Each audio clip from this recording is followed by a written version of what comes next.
abre la sesión.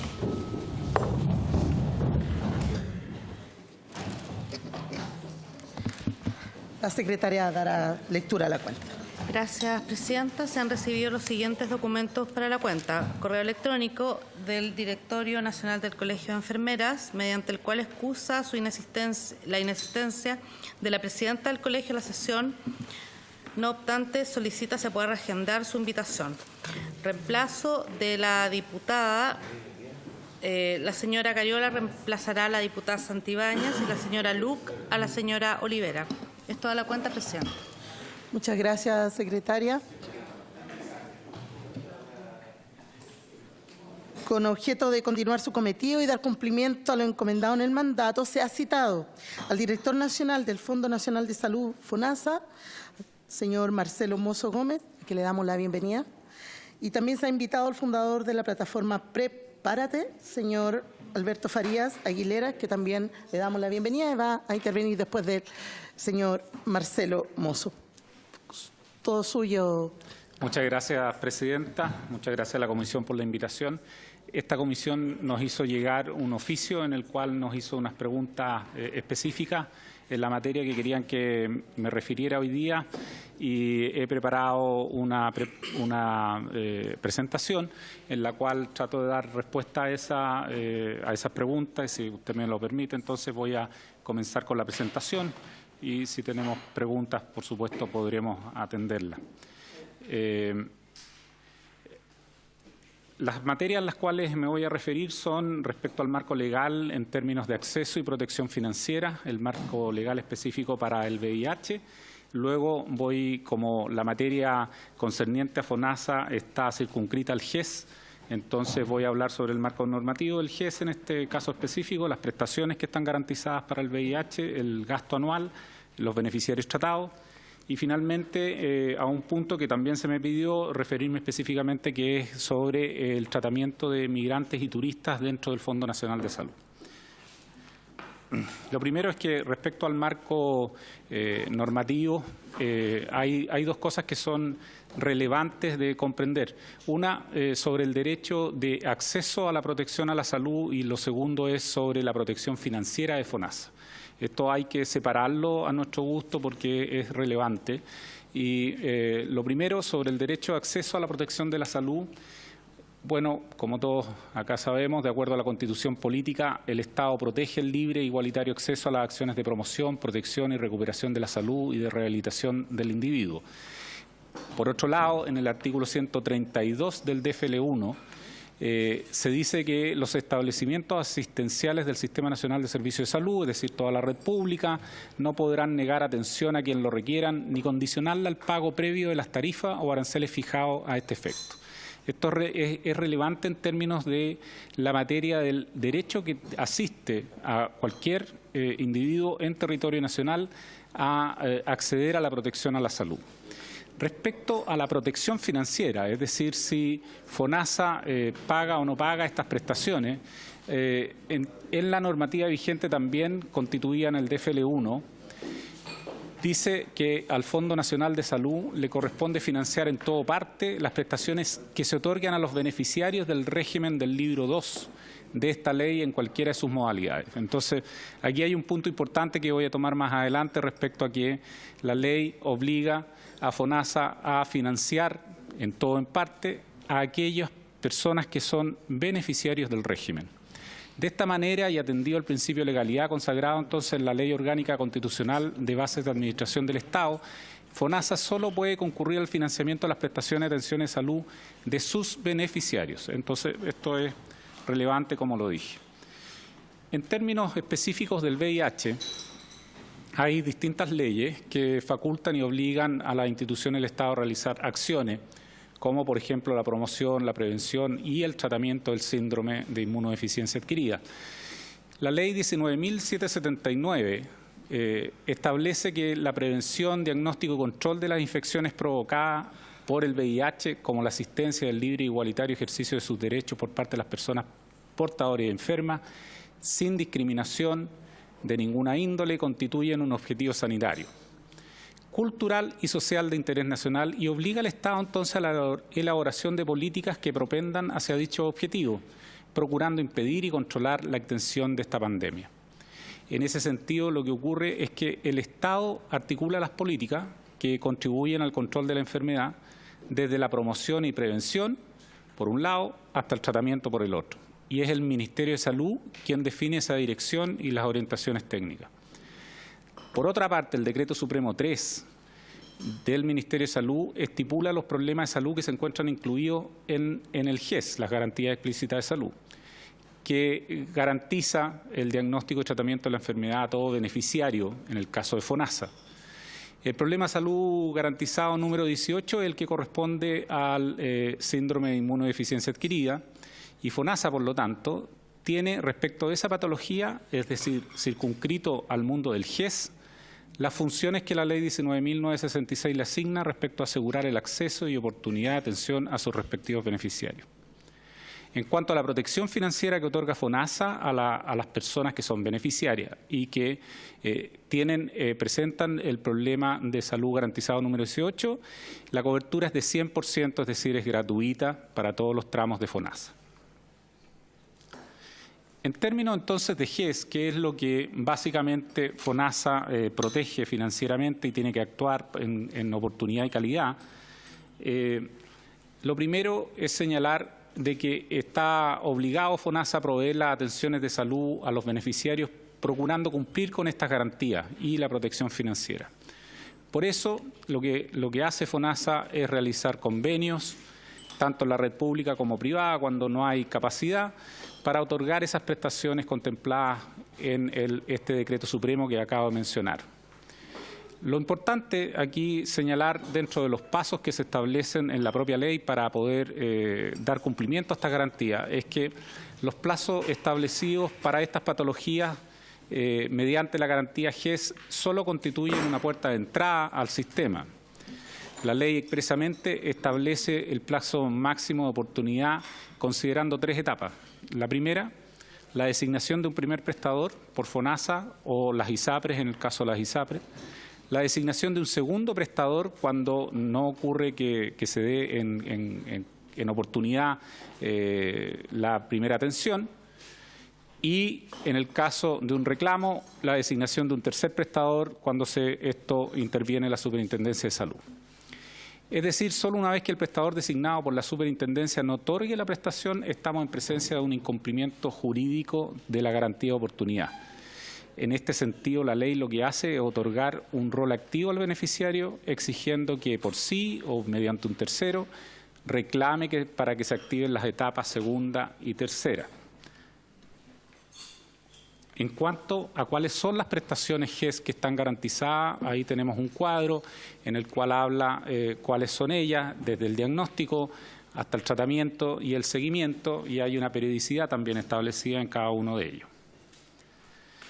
Desde la perspectiva de FONASA, este es el gasto que se ha producido cada año en términos de el tratamiento por GES completo, digamos, en las 3 etapas en FONASA. En el año 2018 el gasto generado fueron 96.869 millones de pesos y respecto al 2010 todo el cuadro que está ahí es un 418% de aumento en términos de gasto. Entonces aquí hemos visto cómo se está invirtiendo este dinero.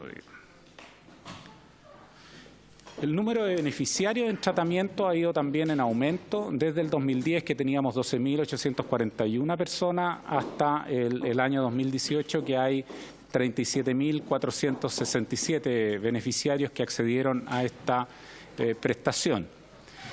Junto con esto, y esto es materia que entiendo se fue tratada ya en esta comisión por el ministro, con el objetivo de disminuir la transmisión del VIH y de mejorar las garantías de acceso, se están implementando a nivel ministerial una serie de iniciativas que las dejo ahí para su conocimiento, para que ustedes puedan revisarlas.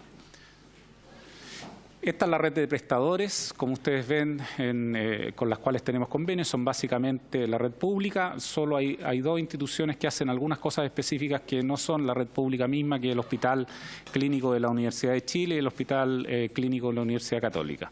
El resto son básicamente la red pública de hospitales. Vamos, para finalizar la última parte de las preguntas, se me pedía pronunciarme respecto al tratamiento del acceso y la protección financiera de los inmigrantes y los turistas. Entonces, ver qué diferencia había, si es que la había.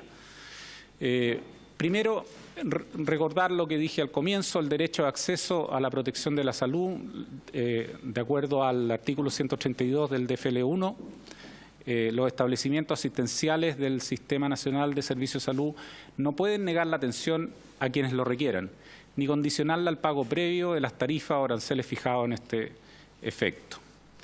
Entonces, la y los extranjeros, con independencia de su situación migratoria, tienen derecho a recibir todas las prestaciones de salud pública, incluida la atención del virus de inmunodeficiencia humana, de infecciones de transmisión sexual y demás acciones relativas o relacionadas a la salud sexual y reproductiva, de acuerdo al artículo 140 del DFL 1. Por otro lado, la atención que presten los servicios de salud en sus establecimientos respecto a las infecciones de transmisión sexual son totalmente gratuitas, comprendiéndose en ello el diagnóstico, tratamiento y control, los exámenes de laboratorio clínico y demás, de acuerdo al artículo 7 del Decreto Supremo 206 del 2005. Finalmente, existen otras prestaciones que se otorgan con independencia de la condición migratoria, como por ejemplo, la ley ha establecido específicamente el caso de la mujer embarazada y el niño recién nacido, o la atención de salud en caso de urgencia vital.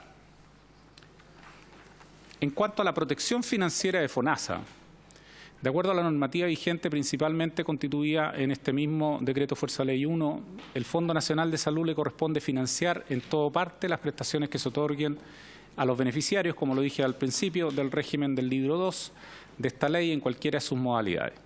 ¿Quiénes son los beneficiarios de FONASA? Bueno, los trabajadores dependientes y sus cargas, los temporeros, los trabajadores independientes y sus cargas, los imponentes voluntarios, las personas que gocen de pensión previsional o de subsidio por incapacidad laboral o por cesantía, la mujer embarazada, aun cuando no sea afiliada ni beneficiaria, y el niño hasta los 6 años de edad, para los efectos del otorgamiento de las prestaciones del artículo 139. Esto fue específicamente introducido en el DFL 1, el artículo 139 en sus comienzos. Las personas carentes de recursos, las personas que gocen de una prestación de cesantía de acuerdo a la ley 19.728. En el caso de las personas migrantes y cómo es la cobertura financiera de FONASA, lo primero es distinguir de que inmigrante es la persona cuyo propósito es asentarse en el país, ya que emigrar o simplemente migrar es el acto de salir de un estado con el propósito de asentarse en otro. La persona inmigrante puede ser considerado beneficiario del Fondo Nacional de Salud en igualdad de condiciones que los nacionales en el caso de alguna de estas dos situaciones. Lo primero, si cuentan con un permiso vigente para permanecer en el país. En este caso deben cumplir con los requisitos generales de cualquier beneficiario al momento de la acreditación y afiliación. Lo segundo, de acuerdo al Decreto Supremo 110, las personas inmigrantes que carece de recursos y no posee documento o permisos de residencia puede ser acreditado como una persona carente de recursos y por lo tanto pasar a ser un beneficiario de FONASA.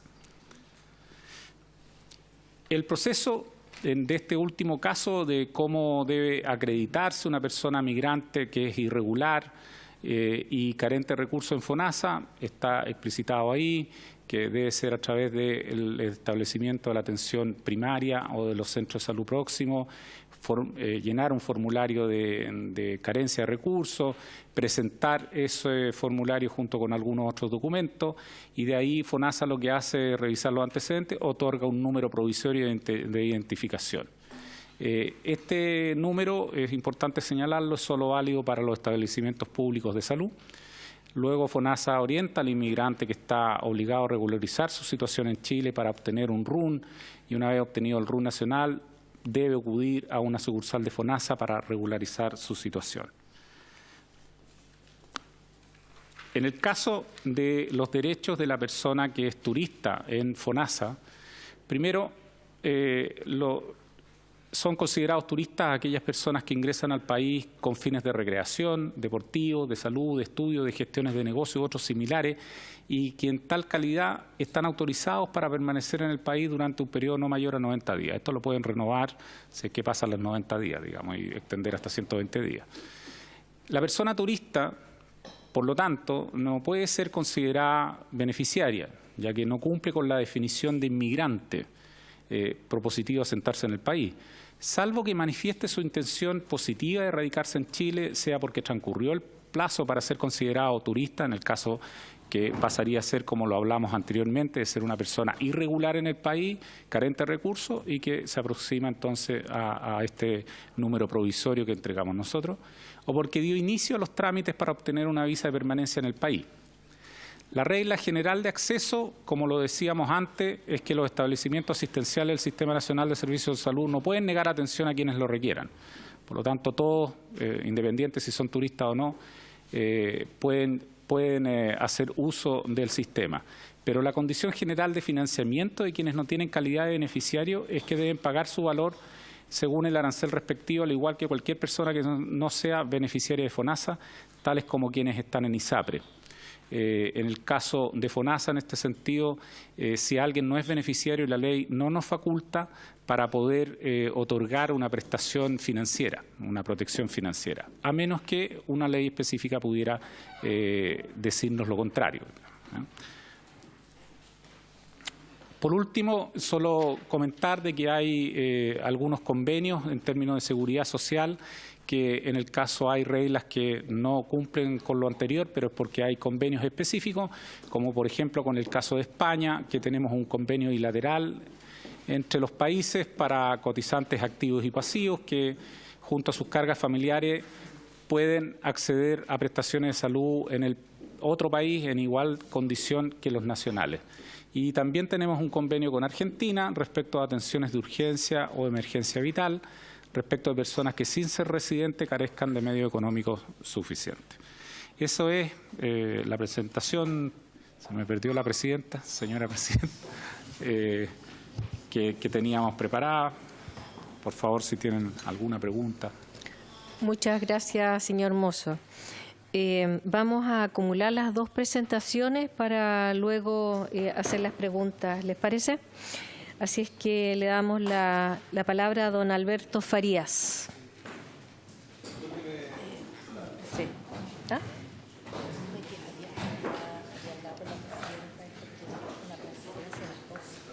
Ah. Entonces tal vez sería bueno que hiciera las preguntas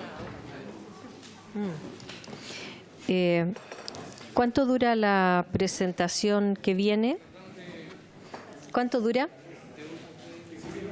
15 minutos, ya, ok.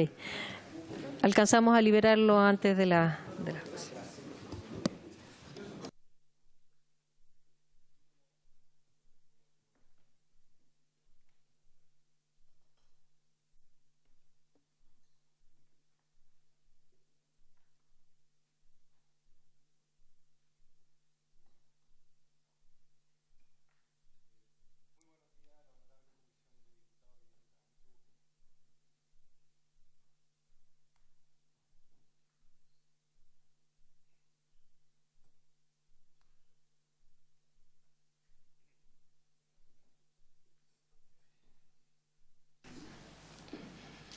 Si alguien me pudiera indicar, ¿tengo que colocar la presentación acá? Sí. Ahí.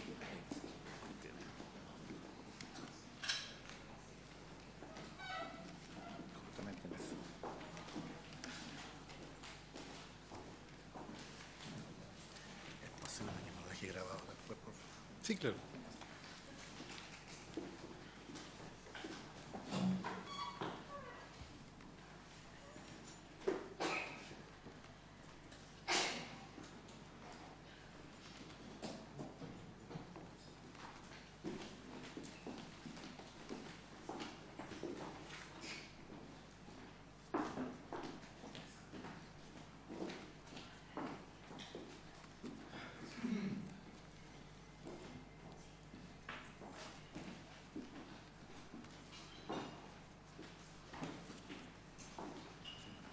No sé si se puede ver más grande.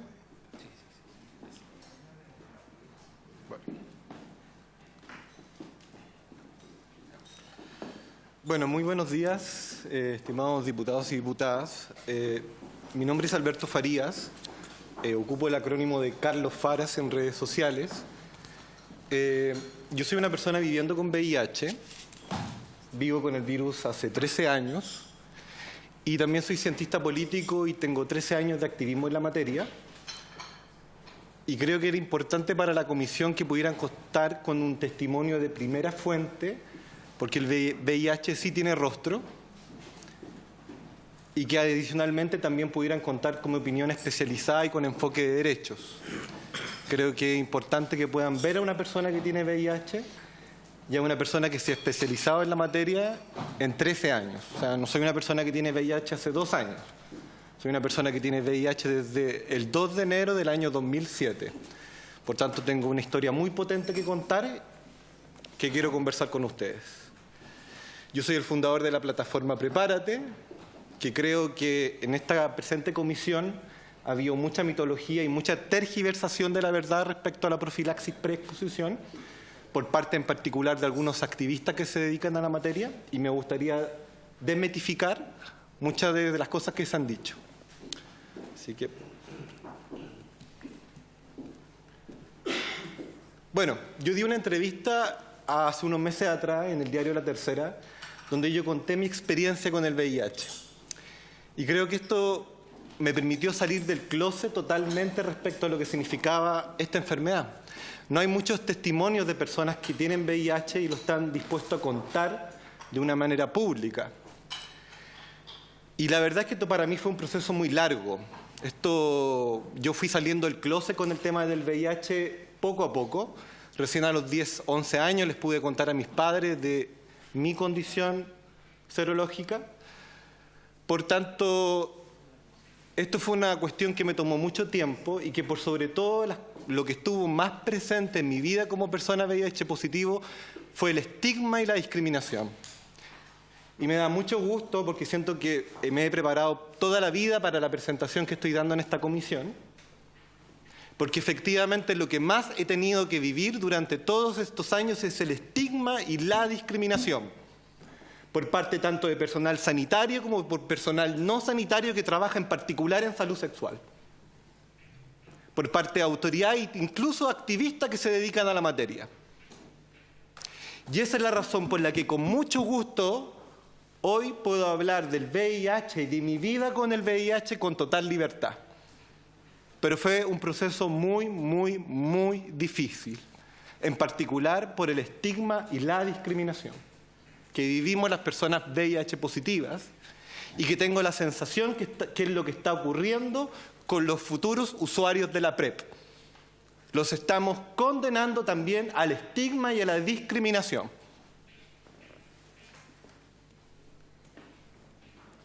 Yo he vivido en varios países. Tuve la oportunidad de vivir en Chile, viví en Viña del Mar, viví en Punta Arenas, viví en Argentina, viví en México y en la última instancia tuve la oportunidad de vivir en Australia.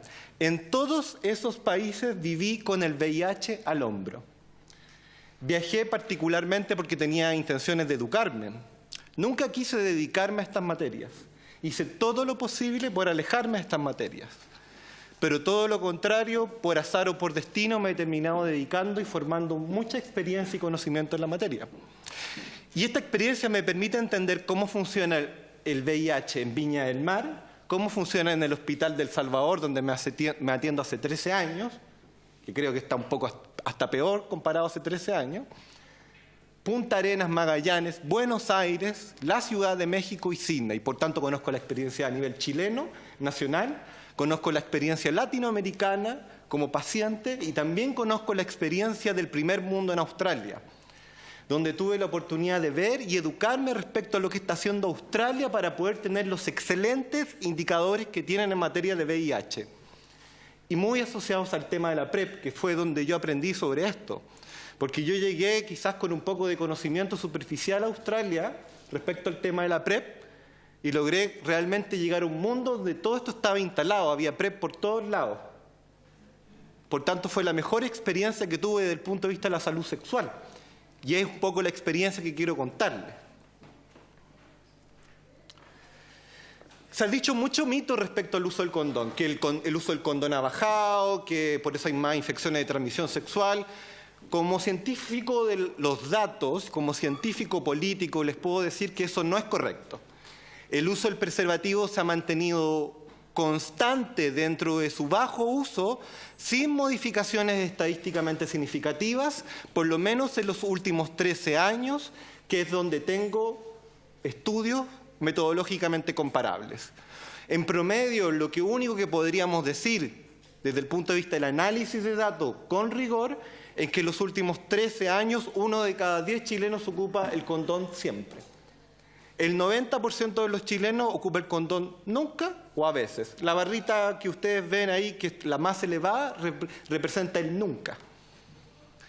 Y esa, ustedes ven los datos del 2006, vean el dato del 2015, no hay cambio estadísticamente significativo. Es una mentira que aquí ha venido de parte de salubristas y también por parte de personal no sanitario, quienes han venido a decir que el aumento de las infecciones de transmisión sexual se debe a una reducción en el uso del preservativo. Eso no es correcto.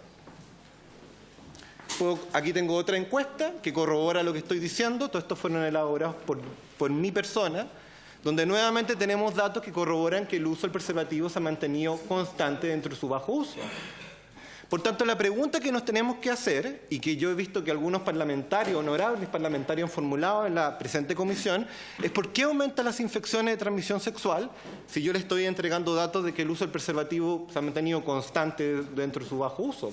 Uno debería decir, por lo menos, la cantidad de infecciones de transmisión sexual se debería haber mantenido constante.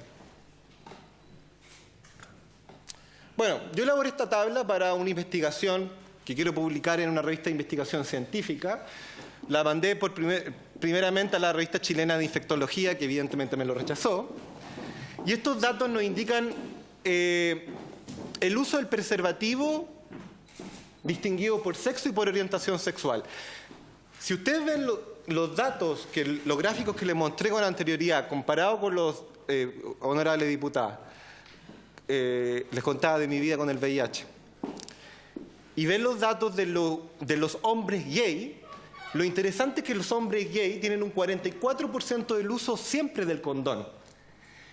Esto nos indica que es el grupo poblacional con el mayor uso del preservativo en comparación con todos los otros grupos poblacionales que hay, seguidos por los bisexuales. Por tanto, quienes menos ocupan el preservativo son los heterosexuales, pero quienes tienen mayores medidas de protección sanitaria en función del preservativo son los hombres gay. Por tanto, somos los hombres homosexuales quienes más nos cuidamos. Y si ustedes se fijan, también el nunca se modifica sustancialmente, desde el 70% de heterosexuales que reportan nunca ocupar el condón, hasta el 27% de los hombres gay, quienes son los que menos reportan no ocupar el condón nunca. Esto está a nivel internacional. A nivel internacional se mueve entre 45 y 60% el uso del condón siempre, cuando es muy alto. O sea, el problema no está en el condón, en el hombre gay. ¿Dónde está? Esto es evidencia empírica. A mí no me gusta la opinología, a mí no me gusta inventar nada. Evidencia empírica. ¿Por qué aumentan las ITS? Esto es una teoría, por supuesto, fundamentada en literatura científica internacional. Yo no estoy inventando nada, pero sin embargo es una teoría científica y hay que testearlo empíricamente. Pero recopilando la literatura internacional, ¿qué es lo que ocurre? La cantidad de parejas sexuales. Se ha demostrado en la literatura científica internacional que en efecto la cantidad de parejas sexuales incide sobre el aumento de las infecciones de transmisión sexual. Hay una variable importante al respecto. La pareja única. Durante mucho tiempo, por grupos neoconservadores, se dijo que la pareja única era el único método de prevención. Sabemos que el 70% de las mujeres se han transmitido el VIH por la pareja única, y estudios internacionales afirman que entre 1 y 2 tercios de los contagios en hombres gay se debe a la pareja única. Por tanto, la pareja única nunca sirvió. Al contrario, podríamos decir que fue una de las razones por las que aumentaron las incidencias del VIH. La globalización. La globalización ha traído aparejada una serie de prácticas sexuales de mayor riesgo que antes no se conocía. La aparición de redes geosociales como Grindr facilita los encuentros sexuales y los hombres gays empiezan a tener actitudes de sexo más riesgoso que antes. Pues ahí tenemos que investigarlo empíricamente por qué esto ocurre. El chemsex, el sexo químico. ¿Qué es el sexo químico? Es el sexo bajo los efectos de estupefacientes.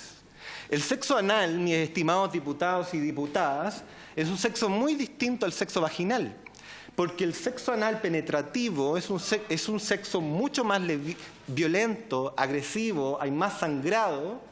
Por tanto, no es de extrañar que muchos hombres gay utilicen drogas para poder amortiguar los dolores que se producen en este tipo de interacciones sexuales. Esto no es raro. Y en muchos estudios internacionales indican que los usuarios de drogas tienden a tener actitudes de mayor riesgo. Y si ahora yo soy el activo, está demostrado empíricamente que el sexo anal receptivo es la práctica sexual de mayor riesgo. Por tanto, la verdad es que es bastante lógico pensar que en la medida en que el sexo anal receptivo ha disminuido en función de los prejuicios y los estigmas sociales que habían antes, quiero decir, yo cuando empecé a salir del closet como hombre gay, yo quería ser activo, no pasivo, porque pasivo históricamente desde los griegos ha estado asociado a la discriminación y el estigma. El verdadero macho es activo. Pero en la medida en que ha disminuido tal prejuicio y estigma social, evidentemente es posible que las personas puedan tener más sexo anal receptivo o pasivo y por tanto que es el sexo con mayor riesgo. Esto hay que corroborarlo empíricamente, insisto, pero yo todo este trabajo lo hago gratis. Yo no gano nada. Yo soy de padre taxista y de madre podóloga, 13 años viviendo con VIH. Yo todo esto lo hago por el amor al arte. A mí nadie me financia. Entonces esto yo lo quise corroborar empíricamente. Lo demás no lo puedo corroborar empíricamente porque no tengo los recursos. Pero esto lo puedo corroborar empíricamente respecto a la cantidad de parejas sexuales. Es efectivo que la cantidad de parejas sexuales pueda tener un factor incidental sobre las ITS y en particular el VIH. Lo interesante es que los datos que nos indican aquí es que casi el 90% de los hombres heterosexuales y de las mujeres heterosexuales reporta tener entre 0 y una pareja sexual en los últimos 12 meses. Y si vemos los hombres gay, el 30% tiene 2 parejas sexuales y el 26% tiene 3 o más.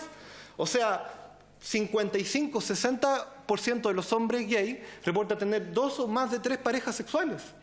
Son el grupo poblacional que más ocupa preservativo, pero también son el grupo poblacional que más cantidad de parejas sexuales tienen. Esto está fundamentado en la Encuesta Nacional de Salud del año 2016-2017. Por tanto, puede ser evidentemente un factor incidental, como así lo ha demostrado la literatura internacional. Bueno, yo quiero hablarles de las nuevas estrategias en prevención. Si seguimos pensando en que las estrategias de prevención que tenemos que incentivar y promover en el año 2019 son las mismas que en el año 2009, somos conservadores, tradicionalistas y, por sobre todo, fomes. Desde el año 1990 hay estudios clínicos que nos hablan de la profilaxis post-exposición. Cuando una persona está en riesgo de contraer el VIH, cuando a esta persona se le entrega medicamento antirretrovírico en un máximo antes de 72 horas desde la exposición, durante 4 semanas, la eficacia en prevenir el VIH es sobre el 90%. Este medicamento se entrega en Chile solo y exclusivamente a personal sanitario víctima de accidentes percutáneos con el VIH y a mujeres víctimas de la violencia sexual.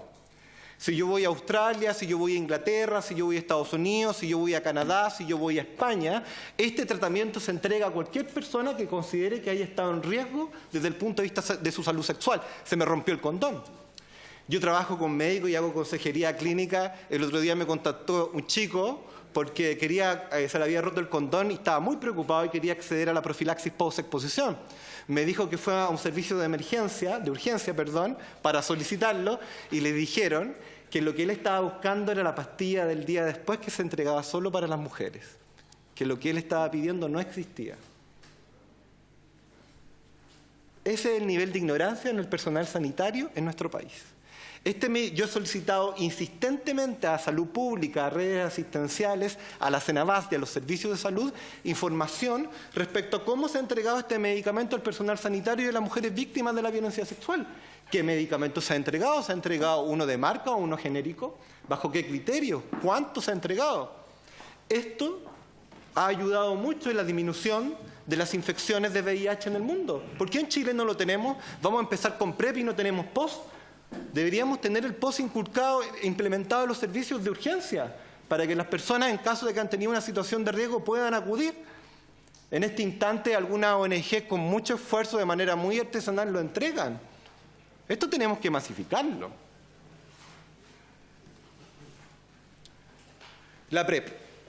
Esto es una cuestión que yo aprendí en Australia. Yo de repente llegué a Australia y resulta que yo sabía un poco sobre la PrEP, no mucho, y de repente llego a un país donde voy a la farmacia y hay un cartelito, compra tu PrEP genérico. Allá hay sex license, hay licencias para sexo, por tanto hay lugares que tienen resolución sanitaria donde uno puede tener sexo, como los saunas. Y vaya, hay folletería acerca de la PrEP. Yo me empecé a atender en una clínica sexual que tiene características socialistas, es universal, de calidad y gratuito. Apenas te piden una identificación, por todas partes había PrEP. Entonces esto está absolutamente masificado. La PrEP, cuando es utilizada correctamente, tiene un 99% de eficacia. Es muchísimo más eficaz que el preservativo, que los estudios clínicos indican que la eficacia del preservativo en disminuir y prevenir el VIH varía entre el 71 y el 91%. La eficacia de la PrEP, cuando es utilizada a lo menos 4 pastillas semanales, y en el sexo anal, donde está probado, no en el sexo vaginal, tiene 99% de eficacia. Los últimos estudios han encontrado 0 casos de transmisión del VIH cuando es utilizada correctamente. La eficacia en general disminuye cuando la adherencia es baja. Y la adherencia es baja, y esto está comprobado, cuando los activistas y la comunidad de la diversidad sexual es conservadora y no está dispuesto a promover y a trabajar de par en par con el tema de la PrEP. ¿Qué es lo que ocurre exactamente en Chile con los activistas y las ONGs que trabajan en la materia? Porque he visto con mucha vergüenza que parece que el gobierno es más liberal que los mismos activistas. Como a mí no me gusta inventar nada, y no soy un amigo de la opinología, yo les muestro datos. En el año 2012, San Francisco implementó la PrEP, por supuesto con muchos errores. Ellos tienen una cuestión que se llama la compensación del riesgo, que no se producen en otros sistemas donde se ha implementado la PrEP. Fueron los primerizos, ¿no? Pero desde el momento en que se implementó la PrEP en el año 2012 han disminuido en un 50% las infecciones de VIH. En un plazo de 4 años, más de un 10% anual. En Chile están aumentando en un 10% anual. Un diario, Publimetro, se atrevió a publicar una portada hace unos días atrás respecto a que la PrEP, el mal uso de la PrEP, era la causa del aumento del VIH en Chile. ¡Qué irresponsabilidad, por favor! ¡Qué irresponsabilidad! Acabo de hacer una denuncia ante el Colegio de Periodistas por violación a las normas de ética. ¿Cómo a alguien se le puede ocurrir por colocar en portada algo tan difamatorio, algo tan infame? Nuevamente, ¿cómo bajan las curvas epidemiológicas cuando se implementa PrEP? Esto con estudios probabilísticos en Estados Unidos. Todos los lugares donde se implementa la PrEP, las curvas caen. Todos los estudios así lo indican y caen en promedio del 10% anual. Lo que pasa es que la gente cree que cuando ocupa PrEP va a haber una disminución del uso del preservativo y les voy a demostrar que eso no es correcto. Los efectos adversos de la PrEP comparados con el placebo. Lo que están a la izquierda es la PrEP, que es tenofovir más entricitabina, y el que está a la derecha es el placebo. Si ustedes se fijan, los efectos adversos son prácticamente iguales. A mí lo que me llama la atención de esto es por qué el placebo tiene tantos efectos adversos. O sea, lo que quiero decirle con esto es que es un medicamento muy seguro. Adicionalmente, 1 de cada 200 reporta alguna modificación en el aclaramiento de la creatinina, que es como se mide el funcionamiento renal. Y ese 0,5 en general, cuando se detecta una modificación en ese examen, es porque estaba deshidratado, por una modificación en la dieta, se le vuelve a tomar el examen y en un 80% de los casos el índice vuelve a la normalidad. Y adicionalmente, si es que estoy en ese 0,00 tanto por ciento de que realmente puedo tener una afectación renal, suspendo el medicamento y vuelvo a mi funcionamiento renal anterior. Insisto, este es un medicamento muy seguro y adicionalmente se están probando otros medicamentos, por tanto en el futuro vamos a tener medicamentos incluso más seguros. Y les comento que ahora en Buenos Aires se está experimentando con una PrEP inyectable. O sea, una vez al mes vamos a tener una PrEP inyectable. Pero estoy seguro que los grupos conservadores, radical conservadores de la ONG y los activistas que se dedican a esta materia van a tener menos prejuicios con una PrEP inyectable que una PrEP de uso diario a través de una pastilla. No sé por qué. Yo quiero incentivar el uso de los bioequivalentes, porque aquí el gobierno quiere tratar de impulsar el tema de la PrEP en el mes de junio, y yo he solicitado información insistentemente a través de transparencia, porque esta política pública no ha tenido nada de transparencia activa, no ha tenido ningún tipo de vinculación con las organizaciones sociales ni con los activistas que trabajan en la materia. Ha sido completamente bajo 4 llaves, puertas cerradas y ultra secreto. Bueno, evidentemente con el conservadurismo de los activistas, ¿qué más se puede esperar? A mí me interesa incentivar el bioequivalente. Yo en este instante estoy trayendo un bioequivalente desde la India, que se puede hacer, es legal, cuando este medicamento no tiene resolución sanitaria en su país de destino, Chile, pero sí tiene resolución sanitaria en su país de origen, se llena un formulario ante el ISP y se puede traer este medicamento. El Truvada vale 400 lucas. Si entro en un convenio a través del Hospital Clínico de la Chile y la Católica, baja de precio. Pero el bioequivalente, el Tabinem, que es el indio que yo traigo, vale 15.000, 12.000 pesos mensuales. Entonces esto no es hacerle tampoco, no se me malinterprete, esto no es hacerle campaña a la farmacéutica que gana plata, a Truvada, a Gilead, no. Es que los usuarios podamos acceder al bioequivalente, como se ha hecho en todos los países donde se ha aplicado la PrEP. En Australia, en Canadá y en Europa, los usuarios empezaron a utilizar PrEP bioequivalente. Y se ha querido ver al usuario de PrEP en la actualidad como casi como un irresponsable. De nuevo el estigma y la discriminación ahora con el usuario de la PrEP. El usuario de la PrEP, si está tomando PrEP es porque quiere cuidarse. Tenemos que cambiar la lógica. Bueno, se mencionó en la comisión, en esta misma comisión, en la exposición anterior, mencionando un estudio que yo tuve la oportunidad de leerlo 3 veces, de que la PrEP estaba asociado a ITS. Yo leí el mismo estudio, además revisé los metaanálisis y debo decir que se tergiversó la verdad. Y lo digo con todas sus letras y de manera responsable. La compensación del riesgo es básicamente que los usuarios de la PrEP comienzan a disminuir el uso del preservativo porque consideran que la PrEP les da una seguridad adicional.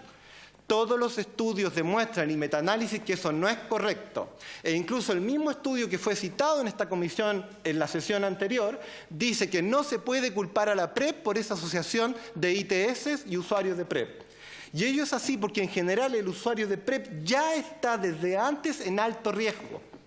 E incluso es más, cuando el usuario de PrEP se testea frecuentemente cada 3 meses. Esa es la gran gracia de la PrEP, no es una pastilla. La gran gracia de la PrEP es que yo como persona VIH positivo, puedo ir al infectólogo del Hospital del Salvador, pedir hora, hacerme controles clínicos, que de hecho les comunico que los últimos 3, 4 años he visto una sola vez al médico porque no hay médico, no hay horas médicas. Pero sin embargo, la PrEP le da una posibilidad a las personas VIH negativas de acceder a la atención clínica. Y por tanto les obliga a tener un control regular periódico cada 3 meses de toda su salud sexual. Los hombres homosexuales no somos estúpidos. No somos tan tontos como para empezar a ocupar PrEP y darnos cuenta de que queremos contagiarnos sífilis, queremos contagiarnos gonorrea, queremos contagiarnos clamidia. Y como he demostrado empíricamente, los hombres gays somos los que más ocupamos el preservativo. Eso es falso. No hay compensación del riesgo cuando se incluye la PrEP. Hay estudios, como en San Francisco, que indican que sí ha ocurrido. Pero eso pasa ¿cuándo? Cuando las organizaciones de la sociedad civil y los activistas no están comprometidos, porque estigmatizan al usuario y por tanto no refuerzan las tradicionales medidas preventivas seguras como el uso del preservativo. Si yo evidentemente dejo al usuario de la PrEP andar por sí solo y no le doy un acompañamiento en las medidas preventivas tradicionales, evidentemente ese usuario de la PrEP va a terminar teniendo conductas de mayor riesgo. Por eso es importante que las organizaciones y activistas dejen de ser conservadoras y se apuesten a promover, a incentivar y a trabajar en conjunto con esta política. Clave 3, indetectable igual intransmisible. Esto es fundamental porque yo hago consejería clínica con médicos y resulta que si me llega una persona y me dice que tuvo sexo con una persona VIH positiva, pero esta persona estaba indetectable, yo no le puedo recomendar PrEP o POST. No le puedo, porque todos los estudios clínicos, el Partner 2, que fue el último que apareció hace un par de días atrás, en particular en sexo anal, demostró que existen 0 casos de transmisión del VIH cuando la persona está con su carga viral suprimida. Por tanto, la PrEP o el POST no es un medicamento en estas condiciones. Es para las personas que tienen un uso infrecuente del preservativo o que no conocen el estatus de VIH de su compañero sexual. Ustedes saben, para mí como persona VIH positivo, cómo esto es un cambio total en las vidas desde el punto de vista de los placeres sexuales y desde el punto de vista de nuestra salud sexual. Por primera vez, los hombres gays siempre hemos tenido que tener sexo con miedo. Hay estudios que indican que el 50% de los hombres gays tienen miedo a contraerse el VIH. Por primera vez, a través de esto, podemos tener una sexualidad segura, responsable, sin miedo, sin temor, sin estigma. Si ustedes ven cómo disminuye la curva epidemiológica respecto a infecciones del VIH, el naranjo indica cuando se incluye la PrEP y el rojo que se indica cuando se incluye indetectable igual intransmisible, que significa tratamiento como prevención. Así se llama, Treatment as Prevention. Entonces, vean cómo la curva baja cuando se incluye indetectable igual intransmisible y cuando se incluye la PrEP. Todos los números bajan. Esto en Estados Unidos. De nuevo, otro gráfico más para que realmente entiendan lo que les estoy diciendo. La curva verde y la curva naranja expresa cómo disminuye las nuevas infecciones de VIH cuando se incluye treatment as prevention, tratamiento como prevención, y cuando se incluye la PrEP. Todas las curvas epidemiológicas disminuyen. Así de efectivo es esta estrategia. La clave 4, reducción de riesgo.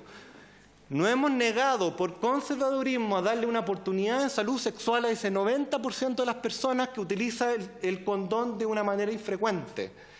Resulta que ahora la derecha está impulsando que en los colegios tomemos condón y usemos condón, y toda la cuestión. Poco tarde, pero ya a mí me gustan los números, digamos que esto lo incentivamos y lo promovemos.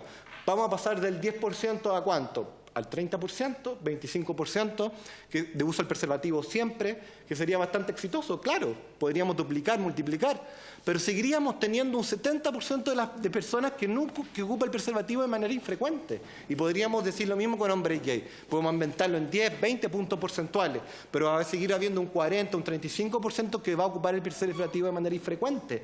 No hay nada en materia de salud sexual en el año 2019 que le podamos entregar. Sí, hay mucho. Por ejemplo, el uso del lubricante en la penetración vaginal o anal.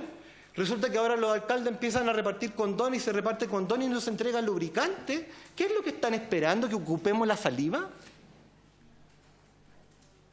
Honestamente, el lubricante es fundamental para la reducción de infecciones de transmisión sexual, entre ellas el VIH.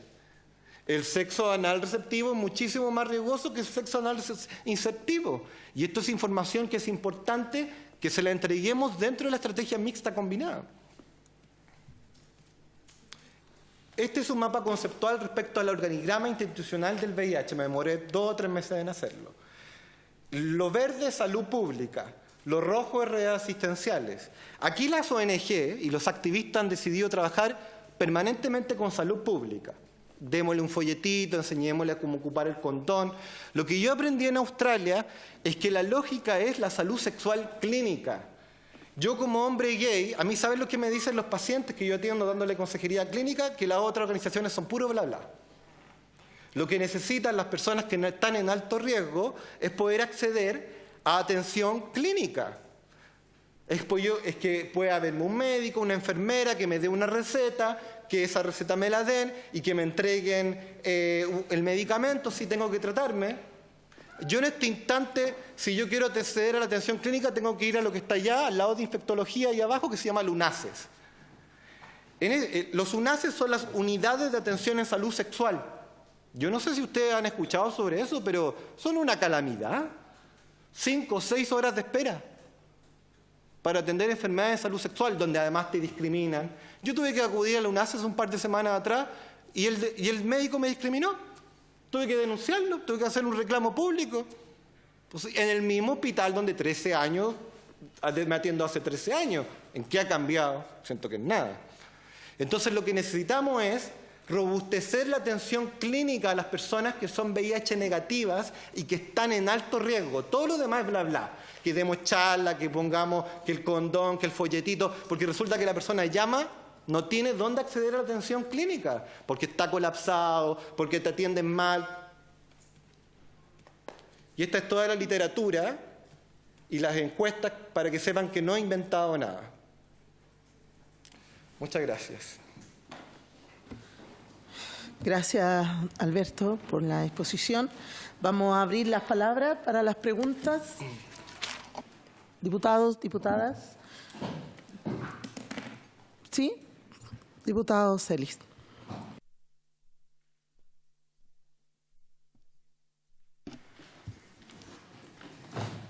Tengo una pregunta para ti. Si yo asumiera que lo que tú señalas es efectivo, en el sentido que el número de infecciones de transmisión sexual están vinculadas al número de parejas sexual y al no uso de condón, pero fundamentalmente al número de parejas, ¿no me explica ese hecho, este incremento que se ve y que es simétrico entre el VIH y la ITS desde hace tres años? Y antes tenían un comportamiento distinto, con una tasa bastante menor, o sea, muy menor. Entonces no me parece una explicación suficiente, voy a decirlo así, para que me explique todo el periodo. Gracias, diputado. Tengo 3 preguntas para el director de FONASA antes que se retire. Una es, ¿cuánto tiempo transcurre entre que una persona con calidad de turista declara su intención de quedarse en el país y requiere diagnóstico, tratamiento o seguimiento del virus para acceder a las prestaciones de salud, como el caso de los ciudadanos venezolanos, quienes incluso tienen sus visas vencidas? Esa es la primera pregunta. La segunda es, ¿qué clase de problemas de salud trae aparejados este periodo en que personas viviendo con el virus no pueden acceder a los correspondientes tratamientos durante todo este periodo? Y la tercera pregunta, también desde esta diputación, en vista del problema sanitario que vive Chile a propósito del incremento de las tasas, ¿cómo impactaría acortar los plazos respecto a los extranjeros con visa de turista viviendo con VIH? Diputado Torres. Gracias, presidenta.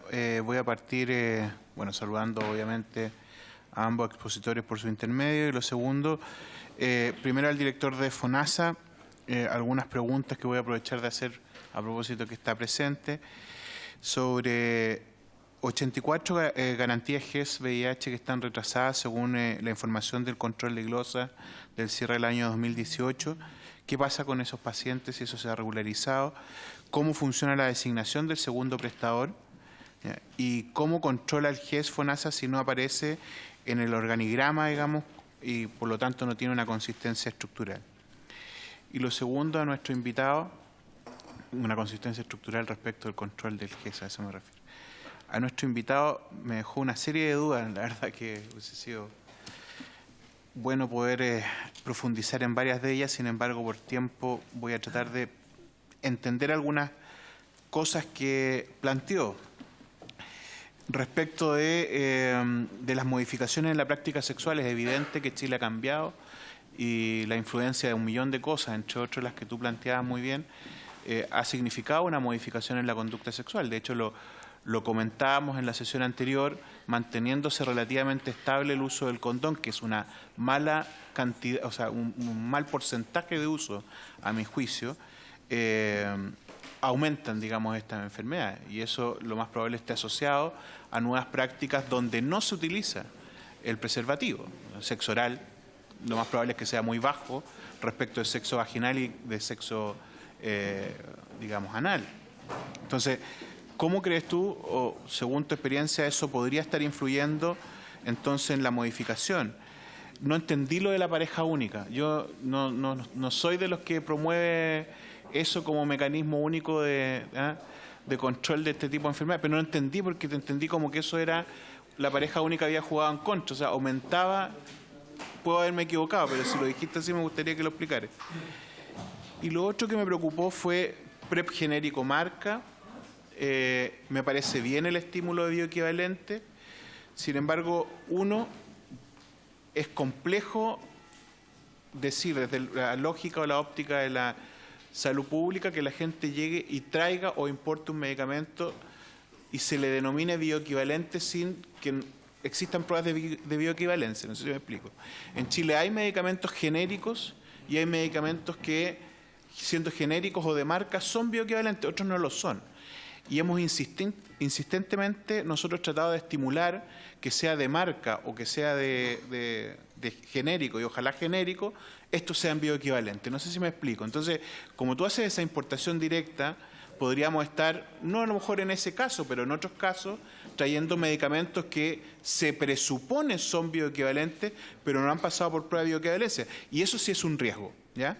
Eso sí es un riesgo. Y finalmente, ¿cuántos son los PrEP que existen a la venta en Chile? La disposición de PrEP, porque tú hablabas precisamente de que podían existir genéricos, marcas y todo esto. No sé si existe a la venta, yo eso lo desconozco, al igual que el post que tú estabas hablando. ¿Cuál es el real acceso que la gente podría tener si esto se tomara o se dimensionara como parte, digamos, de una acción más masiva que lo que hoy día existe? Gracias, presidente.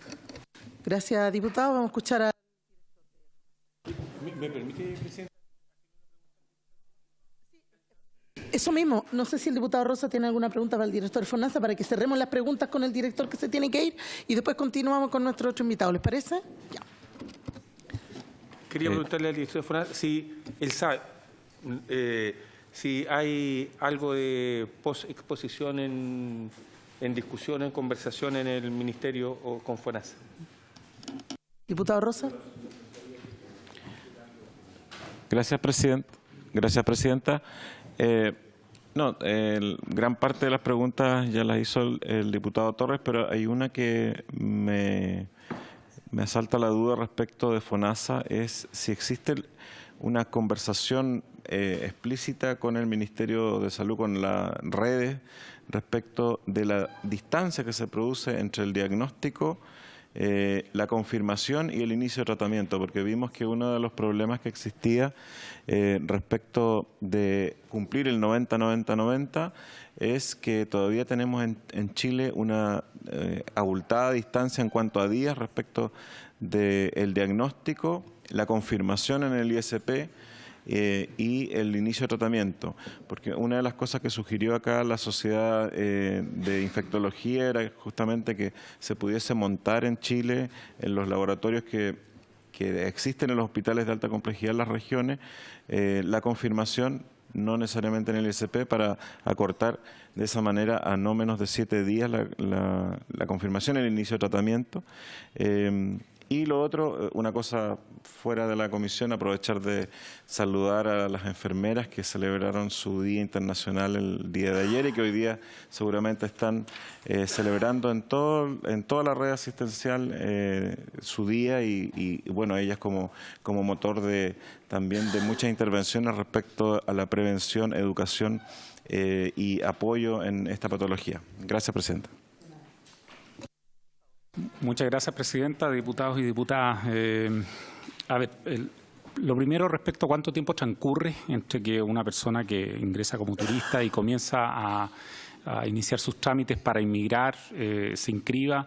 Esto debiera ser apenas solicita, hace su solicitud en extranjería para ser inmigrante, entonces él debiera o ella debiera concurrir a las dependencias de FONASA a entregar el documento con el cual se acredita eso, que hoy día es simplemente una carta que se envía, digamos, a extranjería.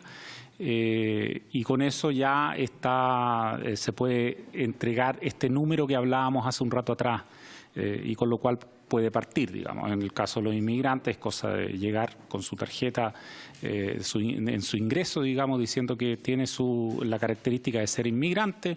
Si lo declaró así al ingreso en la Policía de Investigación, y con eso ya está completamente cubierto. Ahora, más allá de eso, el tema esencial es que eso es para tener la protección de FONASA, como lo expliqué hace un rato atrás, es decir, que FONASA sea el que pague esa situación. Pero está garantizado igual desde la perspectiva de la salud pública en Chile el tratamiento para todas las personas antes que proceda este proceso, digamos.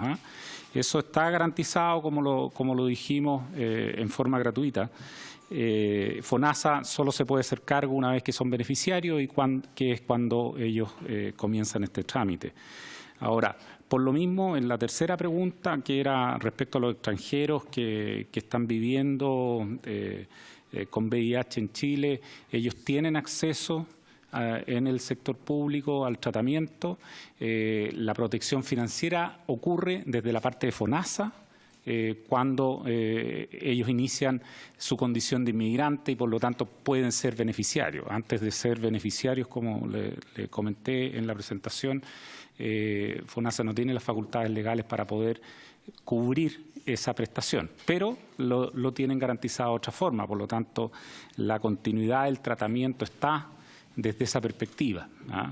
Lo diferente, hay que diferenciar entonces entre el acceso, que está garantizado, y el financiamiento de parte de FONASA, que es solo cuando son beneficiarios, porque la ley no me faculta a otra situación.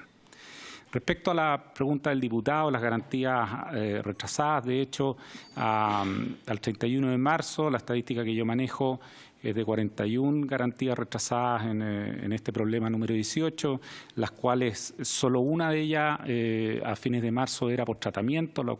Yo recabé estas cifras recién y por lo tanto yo tengo la impresión de que de hecho ya no está esa persona con su garantía retrasada y por lo tanto son básicamente en temas del retraso en diagnóstico, que me lleva a la pregunta del diputado respecto al tema de cuando se hacen y sale positivo el test y hay que mandar la muestra a el ISP, y ahí se produce sí un desfase.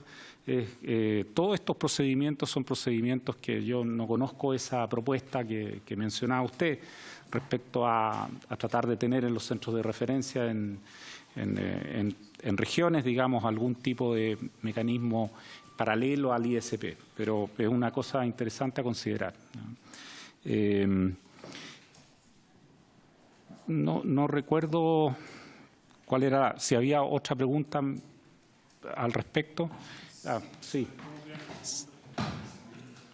Nosotros estamos en constante revisión y estamos monitoreando todo lo que son garantías retrasadas porque es nuestra obligación y hemos de hecho ido rebajando todas las garantías retrasadas que hay en general, no solo aquí de VIH.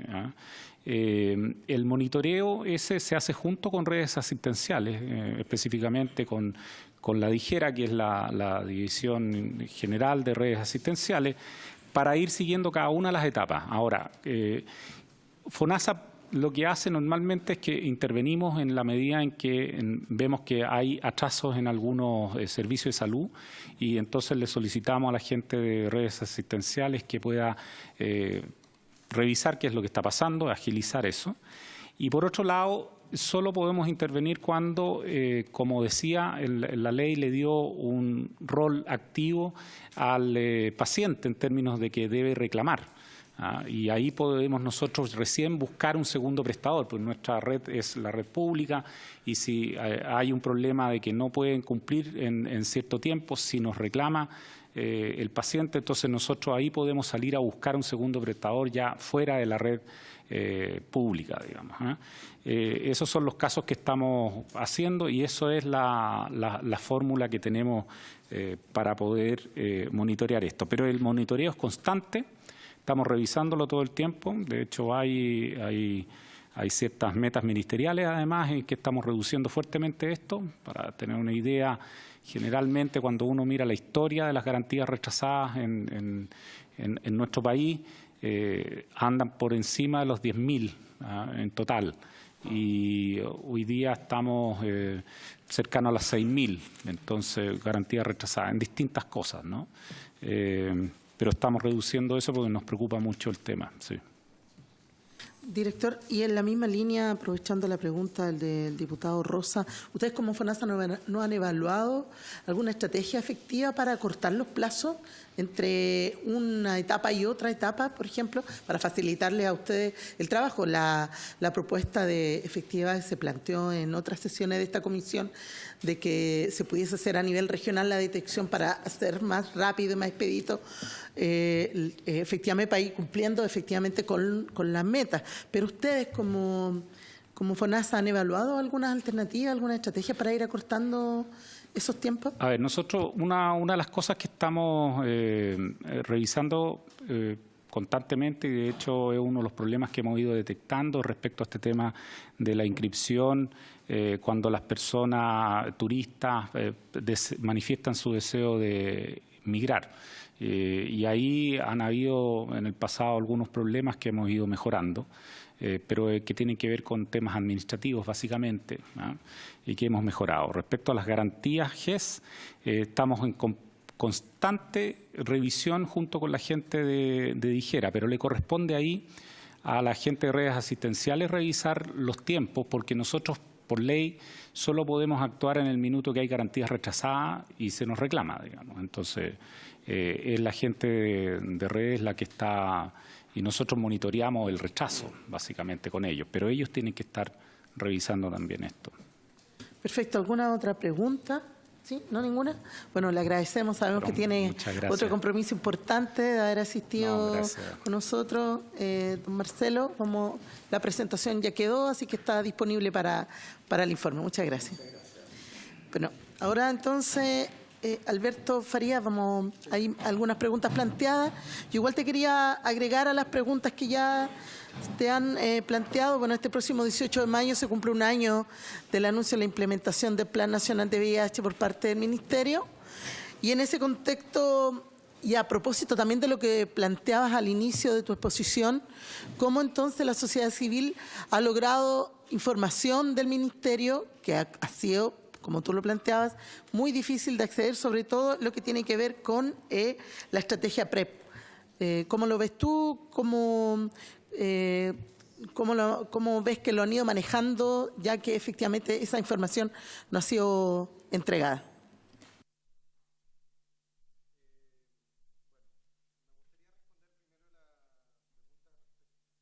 Feliz, respecto al tema de las parejas sexuales.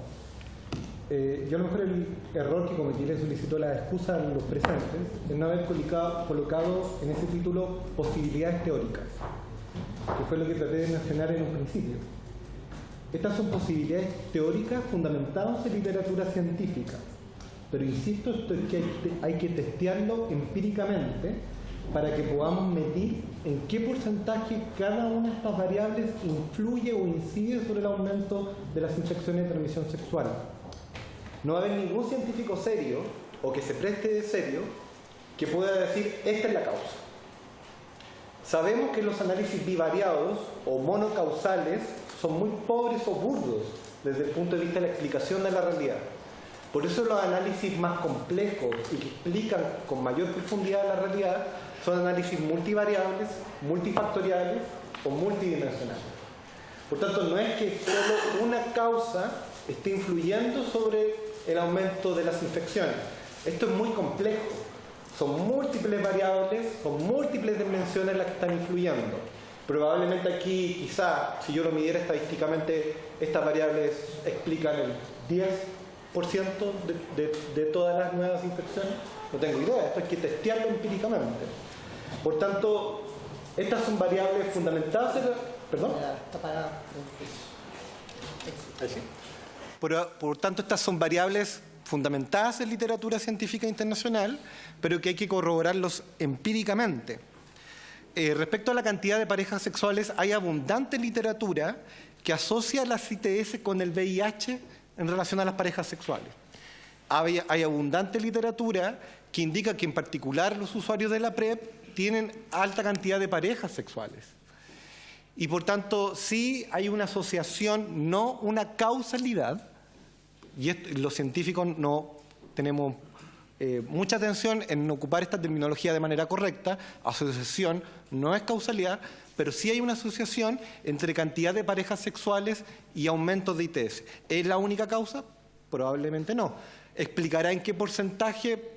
Hay que testearlo empíricamente a través de investigaciones científicas, que no lo hay, porque en este país no se invierte mucho en eso. Respecto al tema de la pareja única, que preguntaba el otro diputado, voy a repetir los datos que mencionaba. Datos de epidemiología indican que entre el 2008 y el 2012, por lo menos, el 70% de las mujeres que son infectadas por el VIH fue a través de su pareja única. Datos a nivel internacional nos indican que en hombres gay, el nivel de contagio producto de su pareja única varía entre el 30 y el 60%. Hay algo ahí con el tema de la pareja única en lo cual no nos hemos metido en profundidad y que tenemos que investigar. Porque haber incentivado esto... Sí. Que no eran pareja única.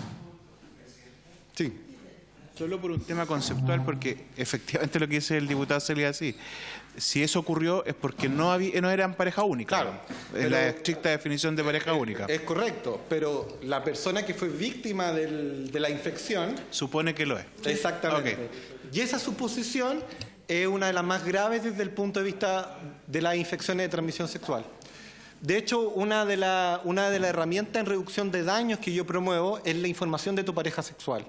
Porque la verdad es que el tener relaciones sexuales sin conocimiento sobre la salud sexual de tu pareja sexual es muy frecuente. Es más frecuente de lo que creemos. Y por eso es muy relevante que en materia de reducción de daño es más seguro tener, y esto yo lo digo de manera responsable, es más seguro tener relaciones sexuales con una persona positiva que está con carga viral indetectable a mantener relaciones sexuales con una persona que no tenemos ningún tipo de información respecto a su salud sexual. Y también, y otro tipo de prácticas también, el uso de drogas. Y esto yo también lo quiero decir. El uso de drogas también, otros estudios internacionales han demostrado que hay una asociación entre el aumento de las infecciones de VIH y el uso de drogas. Ahora, si queremos tratar esto desde el punto de vista de la prevención del delito y vamos a empezar a atacar esto desde el punto de vista de la seguridad pública, estamos muy equivocados. Porque esto hay que tratarlo desde el punto de vista de la salud pública. ¿Y qué han hecho las clínicas sexuales que han sido exitosas en esta materia? Incorporan atención psicosocial en materia de drogas. Eso es lo que hay que hacer. Respecto al PrEP genérico, usted, diputado, hace una apreciación que es correcta. Ahora, yo no habría puesto estos PrEP que están acá, que son los bioequivalentes. Yo tengo los estudios clínicos que corroboran que estos PrEP genéricos, que están aquí por lo menos, tienen la misma cantidad de tenofovir y emtricitabina que el medicamento de marca. Y tengo los estudios clínicos que así lo corroboran. Las plataformas como Green Cross Pharmacy o Dynamics International, que son plataformas de voluntarios que se juntaron para tratar de ofrecer los medicamentos bioequivalentes a nivel internacional, ofrecen este tipo de medicamentos a través de esta plataforma y esto ha sido testeado por instituciones tan importantes como el Imperial College de Londres. Probablemente si yo quiero hacer comercialización de estos medicamentos, la cosa es distinta, porque ahí sí necesito la resolución sanitaria y ahí el trámite es mucho más dificultoso. Pero para uso personal, eso sí es posible hacerlo con un máximo de 90 días.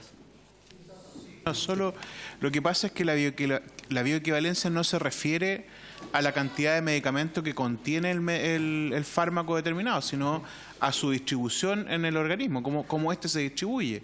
Pues yo puedo tener dos medicamentos con una misma cantidad de principio activo que se distribuye de manera distinta y por lo tanto no va a tener el mismo efecto. Entonces, por esa razón es importante el tema de la bioequivalencia, por lo menos como se ha planteado en Chile. Ahora, entiendo que no es para comercializar, pero mi preocupación es en el estímulo de la compra directa internacional, de la importación directa, y que en esa práctica pudiera eventualmente gente conseguir medicamentos más baratos que no garantice esta igual distribución de tal manera que no termine siendo efectivo. No sé si me explico. Sí, por supuesto. Esa es mi preocupación de fondo. Y a mí me parece que es una preocupación correcta, pero y esto va con relación a su pregunta siguiente, que es respecto al acceso.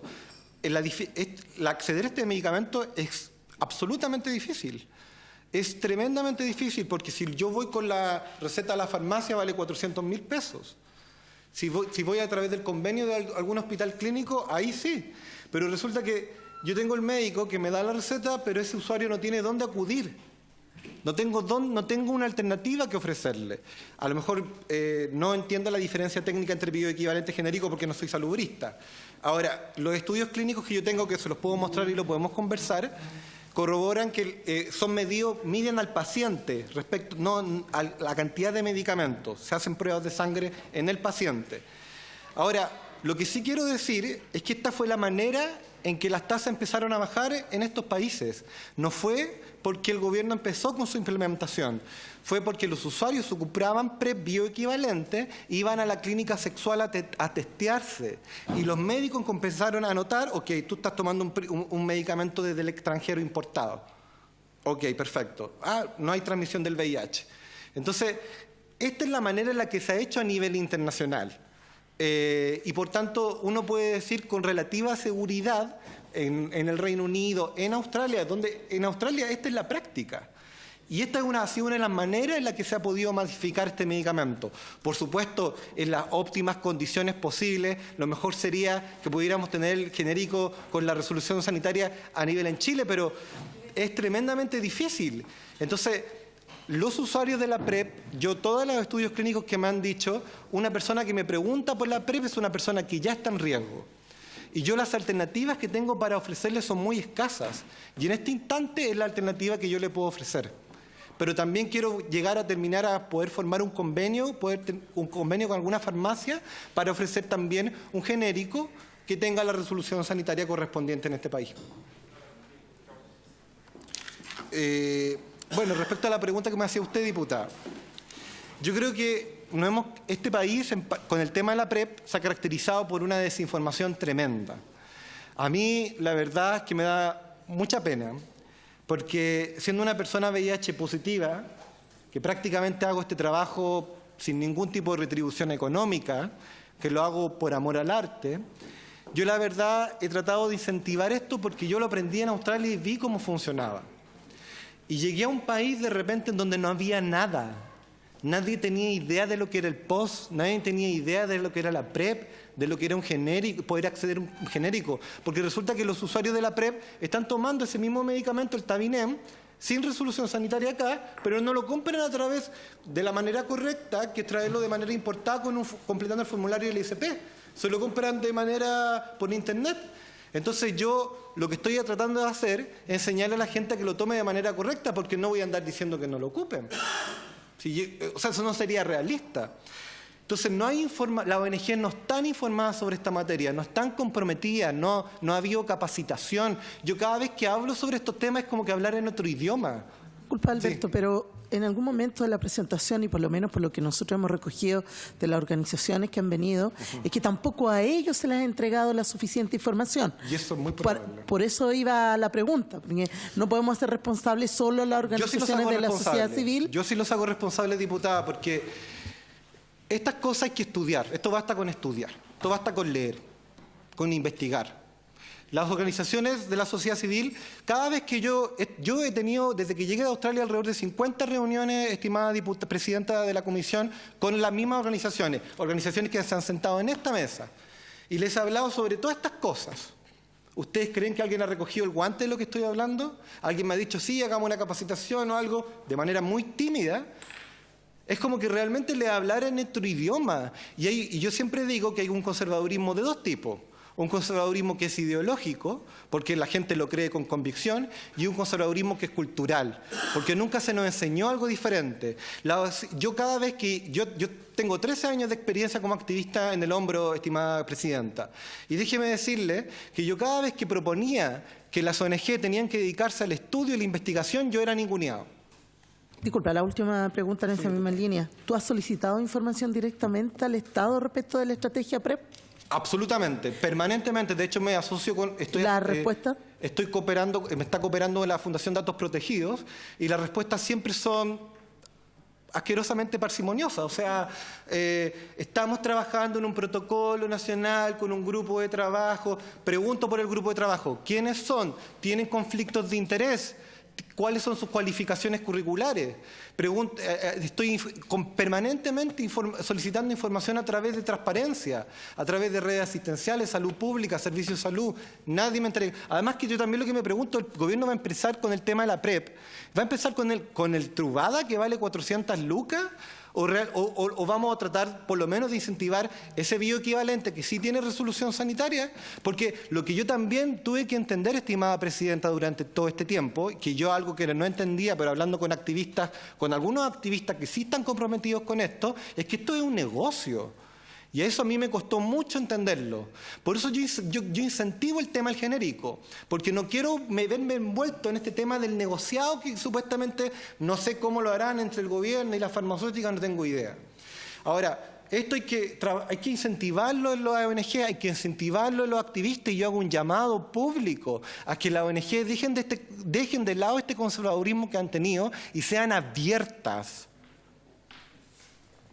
Muchas gracias. ¿Alguien más tiene alguna pregunta? ¿No? ¿No? Bueno, estamos entonces, por haberse cumplido el objeto de la presente sesión, esta se levanta. Muchas gracias. Muchas gracias a ustedes, diputados.